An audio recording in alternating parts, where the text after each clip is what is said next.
Hey guys, welcome to focus preparation. ఈరోజు SSC exams or any ఎగ్జామ్స్కి prepare అవుతున్న వాళ్ళందరికీ ఈ వీడియో చాలా యూజ్ అవుతుంది. మీరు ఇంగ్లీష్ మీడియంలో కాకపోయినా లేదా బిగినర్స్ అయినా లూజ్ అండ్ జీకేలో ఏన్షియంట్ హిస్టరీ ఎలా స్టార్ట్ చేయాలి, ఎలా చదవాలి అనే క్లారిటీ ఇక్కడ ఇస్తాను. ఫస్ట్ ఇంపార్టెంట్ పాయింట్ ఏంటంటే బ్లైండ్గా చదవకండి. ఏన్షియంట్ హిస్టరీ అనగానే చాలామంది బోరింగ్ అని ఫీల్ అవుతారు, కానీ కరెక్ట్ అప్రోచ్ ఉంటే చాలా ఈజీ స్కోరింగ్ సబ్జెక్ట్ ఇది. సో ఎలా స్టార్ట్ చేయాలి? లూస్ అండ్ జీకేలో ఏన్షియంట్ హిస్టరీని సీక్వెన్స్లో చదవండి. ఫస్ట్ ఎలా అంటే ఇండస్ వ్యాలీ సివిలైజేషన్ నుంచి స్టార్ట్ చేద్దాం. తర్వాత Vedic period, Mahajanapadas, Mauryan empire, Gupta empire, ఇలా స్టెప్ బై స్టెప్ చదవాలి. అప్పుడే మనకు బాగా అర్థమవుతుంది, లేకపోతే ఏమీ అర్థం కాదు.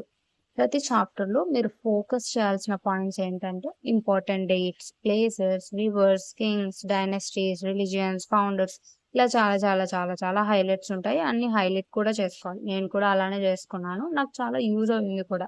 అలాగే మార్క్ టెస్ట్లో వచ్చినవి కూడా నేను అండర్లైన్ చేసుకున్నాను. ఎగ్జాంపుల్కి ఇండస్ వ్యాలీలో హరప్ప, మొహజాండారో ఎక్కడ ఉన్నాయి, ఎవరు కనిపెట్టారు, వాళ్ళ కల్చర్ ఏంటి, ఇవి ఎగ్జామ్లో డైరెక్ట్గా వస్తాయి అనుకోండి. ఇంకొక ఇంపార్టెంట్ టిప్ ఏంటంటే నోట్స్ రాయడం స్టార్ట్ చేస్తే చాలు. చిన్న చిన్న పాయింట్స్ లాగా రాసుకున్నా కూడా చాలు. ఫుల్ పేరాగ్రాఫ్స్ రాసుకొని అవి రివిజన్ చేయలేక కష్టం కదా. ఇలా డైరెక్ట్ లూసెంట్ బుక్లో చదువుకున్నా కూడా okay. Next previous year questions. ఇది చాలా చాలా ఇంపార్టెంట్. ఎనీ ఎగ్జామ్లో చాలా క్వశ్చన్స్ రిపీట్ అవుతూనే ఉంటాయి. అది ఎస్ఎస్సి అయినా, ఆర్ఆర్బి అయినా, ఎక్కడైనా.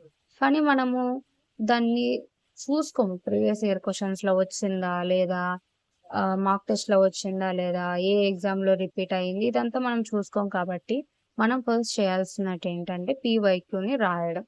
లూస్ అండ్ జీకేలో ఉన్న కంటెంట్ నుండి డైరెక్ట్‌గా ఎలా వచ్చాయి? లేదా మార్క్ టెస్ట్‌లలో కొత్త కొత్త క్వశ్చన్స్ ఎలా వచ్చాయి? అవి బుక్‌లో ఉన్నాయా లేదా? అన్నది మనం చూసుకోవాలి. కాబట్టి ఒక టాపిక్ కంప్లీట్ అయ్యాక దానికి రిలేటెడ్ ప్రీవియస్ క్వశ్చన్స్‌ని చూస్తూ ఉండాలి. అప్పుడు మీకు క్లారిటీ వస్తుంది. ఎగ్జామ్‌లో కూడా ఎలా అడుగుతున్నారో కూడా తెలుస్తుంది. ఇంకో మిస్టేక్ ఏంటంటే ఒకసారి చదివి వదిలేస్తాం.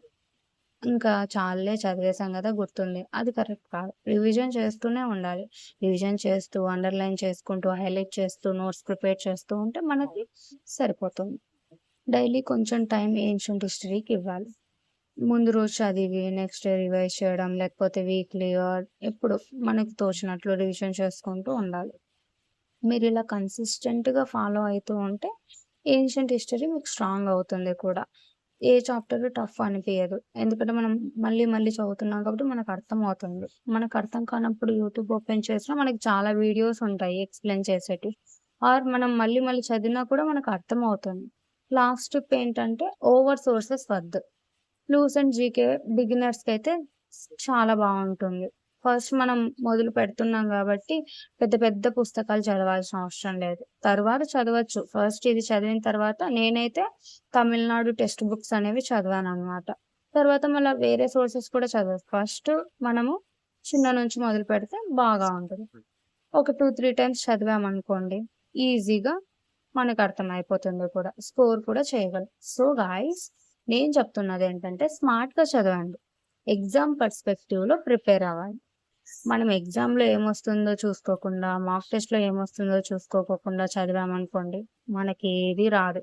కాబట్టి ఏది చదివినా కూడా ఫోకస్డ్‌గా చదవాలి. Subscribe focus preparation channel. And మీకెలాంటి వీడియోస్ కావాలో కామెంట్ చేయండి. Bye guys.